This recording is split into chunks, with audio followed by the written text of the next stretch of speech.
Hey, my name is Shay. Welcome back to Shay's Corner. Sorry it's been a while. Today I'm going to be talking about my experience of being non-binary. And I couldn't talk about my experience of being non-binary without talking about being also black and queer.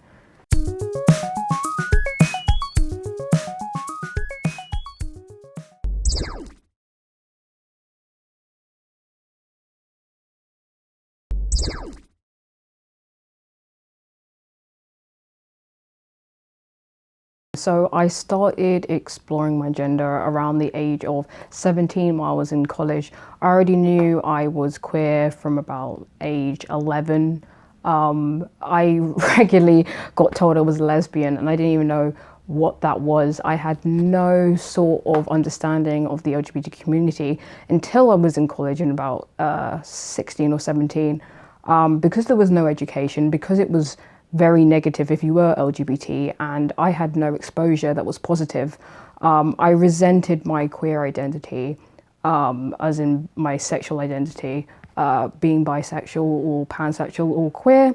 I'm not really fussed. And I don't think I came out until I was around 16, 17 in terms of my sexual orientation. And that's, like I said, because there were so many negative connotations of being queer. I just didn't want to associate myself with that. I feel like I've done a lot of unlearning around the LGBTQ plus community because I wasn't brought up to see it was a positive thing. In terms of my gender identity, I started exploring in college around 17 or 18. It was the first time I was exposed to the trans community. I think there was one out, not to say there wasn't out trans guys or trans people in general, but there was one out trans guy in college, and it was the first time I had even heard of the term transgender. I think from that point I frantically began researching books, media, online, videos, everything I could get my hands on, and to try and figure out what was going on in here. I knew something wasn't right, but I knew I was different, and I was really trying to figure out what that was. I looked around trying to find a label that fit me. I think for a period of time I tried gender fluid and gender queer, agender, but eventually realized I was non-binary. I don't think I've ever felt like a trans guy. Yes, I've been very masculine in terms of my gender presentation. Everyone that knows me knows that my masculinity is very at the forefront of my gender presentation, but I don't feel like I'm a man. I've never identified as a man. I don't use he, him pronouns. I use they, them pronouns, solely they, them pronouns. And that's just my experience. Yeah, so I started actually identifying with the term non-binary around 17, 18. I think I came out around 18, but I don't think anyone took me seriously. So I used to just say that I was not cis and not straight, and there wasn't that many non-binary people out then. I think we're talking about a good couple of years ago. I came out when I was 17, 18, that was around 2016, 2015 or something. And yeah, my friends didn't really take me seriously, so I just brushed it off, but I continued to further my social transition.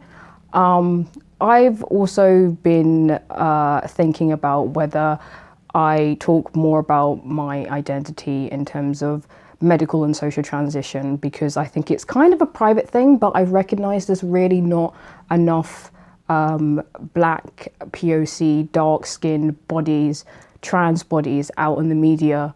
When I've looked for representation, it's been really hard to find it. I found more people when I've gone to groups. Luckily, I live in a major city, so I have access to social groups and support groups and youth groups that I can go to, so I can meet other trans and black POC people, but it's been a struggle, to say the least. Being non-binary in a binary world has not been easy. It's been very frustrating at times. I know when I was coming to terms with my gender identity, I tried so hard, I think around 19, to try and revert back to being cis. Cis is in, well, I think I've already explained it. And I saw how miserable it made me. I got into a really dark place, and it wasn't worth trying to be something that I'm not. I didn't want to have the same experience where I resented my sexual orientation, so I made sure that I'm not going through 5 years of hating myself. Let's reach out to community and youth groups and people and try and find people like myself so I can feel not so alone. Because I want to smash this conception that being non-binary is this white, teenage, young, thin, freaking people with dyed hair look. That is not how. There are so many different types of non-binary bodies out there. That is not the only type of non-binary person out there. But the way we are shown that, especially on social media, is that non-binary people are usually young, thin, white, able-bodied, and have dyed hair. And that is not the case, clearly. There are so many different types of amazing non-binary bodies out there. And I really don't like when people gatekeep and say, if you don't transition in this specific type of way, you're not trans. Not all non-binary people like the label, the term trans. That's why I'm just saying non-binary. Some people do prefer to say that they are non-binary and trans. Me personally don't care. But yeah, not all non-binary people medically transition. Some people can't afford to. Some people medically cannot afford to. Not everyone socially transitions because of family, personal circumstances. You're still trans if you don't do any of those things. The only thing that makes you trans is saying you are trans. The only thing that makes you non-binary is saying that you're non-binary. You don't need anyone to validate that for you. Everybody's identity is different on how they experience it. I don't feel like I really had the language to express how I felt when I was younger. I don't feel like a lot of people did. I felt like being queer or LGBT anyway, the only LGBT people I did see were obviously white. There wasn't any like representation that I saw for myself. So I was very, I had this preconceived idea that being LGBT, being trans, being queer, being non-binary, being whatever wasn't for me. It's not something that I could, you know, I obviously being queer, being LGBT, being trans, being non-binary, being whatever is not a choice. I didn't choose this. I just am this. I just am. It wasn't a choice. It's a choice to accept yourself. It's a choice to be who you really are, and it's a choice to come out. It's a choice to be visible. It's a choice to be representation. It's your choice to live the life how you want to live it because it's your life. I don't think anyone should be able to tell you how you can or cannot live your life. It's not just any identity. It's not just for one type of person.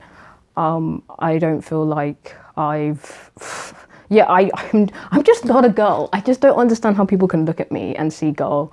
I get more misgendered now than I did last year, and I don't understand why. But yeah, I'm not a woman. I'm not a girl. I'm not any of those. Please don't use she/her pronouns for me. My pronouns are they them. I'm trans, non-binary, and queer. I'm black. And it's a level of respect. If you don't use my pronouns, you are not respecting me as a human being. You can ask people's pronouns so they are aware. Maybe you don't know, that's fine. If you mess up, that's fine. Just move on swiftly. Say, oh, I'm sorry, blah, blah, blah, and then go on with the conversation. Don't make it a big deal. It's more embarrassing for the trans people that you're misgendering, if anything.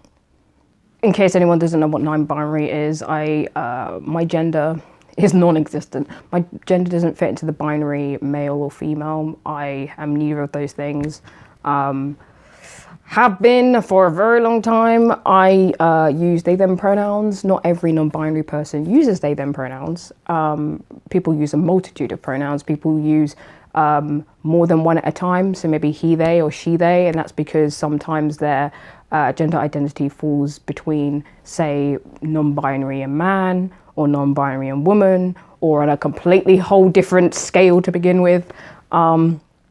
Yeah, I think being non-binary is very complex. I think the community is very complex. I think the whole gender in itself is very complex. There's so many different types of people, so many different types of communities.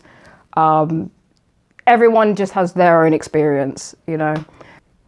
Yeah, I feel like my major, in terms of being non-binary, I think my major like coming out steps were between 16 and 19 and 21 last year. I'm almost 22. Don't care about my age anymore. I used to be very uncomfortable with disclosing my age because a lot of people now, a lot of trans people are either really young, like in their teens, or like over 30. And I'm like, where are the people that are in their 20s and haven't like done as much transition stuff? Like I said, there's no right way, wrong way to transition. It's all up to personal experience. But yeah, I felt like I made major steps when I was around between 19 to 21. And I felt like I came out again when I was 21 last year because I started this YouTube channel, I started my Instagram, I was a bit more forthcoming about certain experiences and spoken panels and whatever. And I just really wanted to see more out there. Kids to this day are still believing that being queer, being trans, being non-binary, being any sexual or gender minority is a white people thing. It's not a white people thing. There is so many people, so many diverse types of people that are ranging in the LGBTQ plus community. And like I've said to multiple people, love queer spaces, really love trans spaces, but when it comes to QTIBPOC spaces, that is where I'm at home, that is where family is, that's where my chosen family is, that's where I don't have to explain myself or describe anything, or there's not as much as cultural differences. It's where I feel at home and where my people are. And especially if you're struggling, I suggest really reaching out to those communities or those groups. There is, especially in London, major city that I'm in, there is a lot of groups to reach out, so charities, and it's worth like looking them up. If need be, I'll put like links in the description. I've kind of been battling with the idea. I don't know whether I want to share the entirety of my journey because I think that's a very private for me personally, but I've struggled to find, especially when I was coming to terms with my gender identity, I've struggled to find darker skinned, black and brown, trans and non-binary bodies who who are non-binary and who sometimes medically transition. I haven't spoken about it properly publicly. Some friends know, obviously. Some friends, know, obviously.